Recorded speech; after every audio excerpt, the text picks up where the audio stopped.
इतना स्कोर नहीं है, लेकिन कम से कम अपने विकेट लूज ना करे। और अमर साहब इस पे क्या कहते हैं ओवरऑल? जैसे मैंने कहा, ओपनर्स नहीं चल रहे। आपने देखा होगा पिछले सीजन में ज़ल्मी के अगर उनकी बॉलिंग उस तरह से नहीं होती तो मेरे ख्याल से पेशावर ज़ल्मी ये मैच जीत सकता है। तो मेरे ख्याल से नेक्स्ट ईयर यही हो कि Feb March is the ideal. उसी टाइम में हमें बैन किया है। ठीक है, उनकी मर्जी, अगर वो सियासत कर रहे हैं तो बेशक उनको सियासत करने दें। कोई क्रिकेट में काफी हैपनिंग्स और अच्छी चली। वकील भाई हमारे साथ मौजूद हैं, कैसे हैं? शुक्र अल्लाह का, आके आप सुनाए। हम डूइंग वेल राना साहब। और आज का इस मैच को आपके साथ देख रहे हैं पेशावर और इस्लामाबाद का। बड़ा अच्छा बजट टोटल कर लिया इस्लामाबाद ने, 143 फॉर 9 और एक स्टेट पे 91 फॉर 6 थे गालिबन इस्लामाबाद। अब क्या कहते हैं? मेरे ख्याल से अच्छा स्कोर है और पेशावर की बॉलिंग की दाद देनी होगी और उन्होंने बहुत अच्छा टारगेट को कोशिश किया कम से कम हो। टारगेट ऐसा है कि अचीव हो सकता है अगर पेशावर ज़ल्मी अगर अपनी बैटिंग अच्छी रखे। स्पेशली ओपनर्स जो हैं साइम और बाबर, इनको चाहिए कि आज इजी खेलें, आराम से खेलें, क्योंकि पिच ऐसी है कि 144 भी मुश्किल हो सकता है। अगर वो अच्छी बैटिंग करते हैं तो ईजिली चेज हो जाएगा। अगर they just want to go for the shots तो मेरे ख्याल से थोड़ा सा मुश्किल होगा, क्योंकि पिच 140 के लिए भी बहुत है। और राना साहब आप इस पे क्या कहते हैं कि इस will bit be easy total for Peshawar chase? क्योंकि ये ऐसे पिच और इस तरह का स्कोर है कि बाबर आजम के लिए टेलमेट सिचुएशन है। पुराने बिल्कुल। की T20 क्रिकेट वो खेल के जितवा सकते हैं अपने 40 बॉल 50, क्योंकि इसमें तेज खेलने की जरूरत नहीं है। बिल्कुल, बात बहुत सही है कि उनको अगर वो 40 बॉल पे 50 भी करते हैं बाबर आजम तो मेरे ख्याल से बहुत अच्छा होगा। प्लस उनको आज मैच फिनिश करना होगा। इतने बड़ा प्लेयर है, उसको चाहिए कि एज अ कैप्टन खेले, एज अ कैप्टन इनिंग्स खेले और अपनी बैटिंग जो है आराम से खेले। कोई नहीं जल्दी, इतना स्कोर नहीं है, लेकिन कम से कम अपने विकेट लूज ना करे।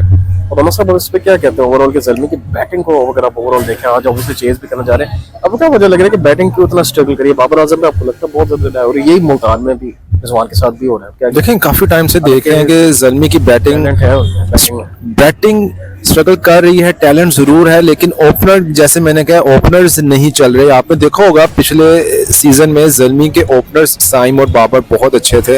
एक अच्छा स्टार्ट मतलब टीम को मिल जाता था। इस बार क्या हो रहा है कि इस बार इनको स्टार्ट अच्छा नहीं मिल रहा।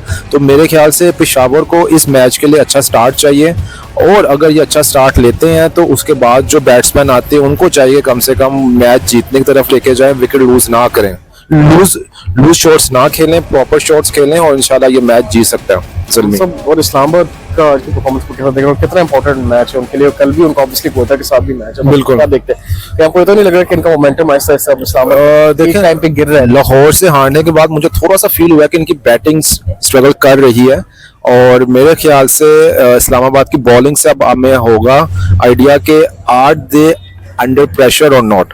तो मेरे ख्याल से अगर इस्लामाबाद बॉलिंग अच्छी करता है और विकेट्स ले लेता है तो Islamabad will be in the game.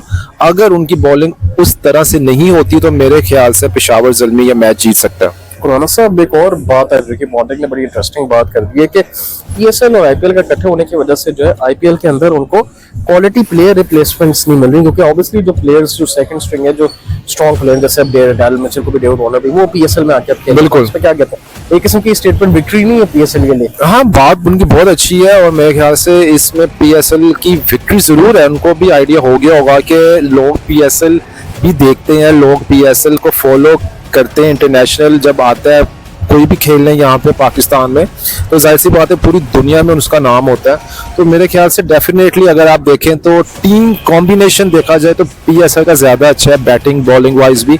तो मेरे ख्याल से ये बहुत अच्छी चीज़ है और मैं देख रहा हूँ कि इन फ्यूचर पीएसएल और भी आगे तक जाएगा। और मतलब आपको लग रहा है कि ये आइडियल आज साबित होगा कि पीएसएल को आप आईपीएल के साथ ही फ्यूचर में भी कंडक्ट करो, या फरवरी मार्च की विंडो बेहतर रहती है? नहीं, मेरे ख्याल से आपने देखा है लाहौर में और काफ़ी शहरों में गर्मी आना शुरू हो गई है, तो मेरे ख्याल से Feb March is the perfect season. लेकिन लास्ट इस टाइम ये था कि चैंपियंस ट्रॉफी थी इसलिए नहीं वहां पे हो सका। तो मेरे ख्याल से नेक्स्ट ईयर यही हो कि Feb March is the ideal. उसी टाइम में पीएसएल हो। हम चाह रहे हैं कि क्वालिटी बॉलर्स, बैट्समैन इंटरनेशनल जो हैं वो पीएसएल में खेलें।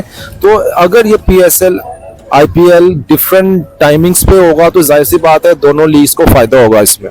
और आना साहब एक और बड़ी सैड न्यूज नजर आ रही है कि लाहौर कलंदर्स का जो है सोशल मीडिया अकाउंट भी भारत के अंदर बैन कर दिया गया। उस पर क्या कहते हैं? वो भी बैन के शिकंजे में आ गए। कितना कितनी तकलीफ होती है कि भारत इस तरह की बचपने की हरकत करे। अब लाहौर कलंदर से क्या इशू आगे देखें, मैंने वही कहा कि सियासत और स्पोर्ट्स को सेपरेट रखना चाहिए। इंडिया को चाहिए था कि स्पोर्ट्स और सियासत को सेपरेट रखते, और लेकिन उन्होंने नहीं किया। वो काफ़ी चैनल्स, पेजेस को उन्होंने इंडिया में बैन किया है। ठीक है, उनकी मर्जी, अगर वो सियासत कर रहे हैं तो बेशक उनको सियासत करने दें, कोई मसला नहीं। लेकिन हमें, मेरे ख्याल से फ़र्क नहीं पड़ता। हमने देखना है कि इन द एंड क्रिकेट की जीत हो, पाकिस्तान की जीत हो, नेशन की जीत हो। तो मेरे ख्याल से PSL is one of the best league in the world right now. तो मेरे ख्याल से हमें कोई इस चीज से फर्क इतना नहीं होता। और राना साहब, lastly before we close this video, जो कौमी असेंबली की कायमा कमेटी होती है जो कि जायजा करती चीजों का, उन्होंने बेसिकली मोहसिन नकवी को जो है वो तलब किया कि वो PSL के अंदर और जो स्टेडियम की कंस्ट्रक्शन के अंदर पैसे लगे और पाकिस्तान टीम की जो कारकर्दगी है उसके ऊपर आके जो है कोई ब्रीफिंग दे। आप इस पे क्या कहते हैं? ऑब्वियसली वो एक किस्म की इंक्वायरी करना चाह रहे हैं कि कोई पैसों में घपला तो नहीं हुआ, स्टेडियम सही तरह बना। लेकिन अभी भी माइंड यू स्टेडियम का काम कंप्लीट नहीं हुआ, अभी भी छत वगैरह डली है। बिल्कुल आप इस पे क्या बिल्कुल, कहते हैं? मेरे ख्याल से अच्छा स्टेप है, और मेरे ख्याल से यही होना चाहिए कि स्टेडियम Accountability। फेज 1 तो आपने देख लिया होगा कि हो गया कंप्लीट, अभी भी फेज 2 रह गया है। तो मेरे ख्याल से हमें यही है कि अब हम चाह रहे हैं कि फेज 2 भी कंप्लीट हो, ताकि छतें जो हैं फॉर द क्राउड वो हो जाए, ताकि धूप जब भी हो तो इतना इनको इशू ना हो।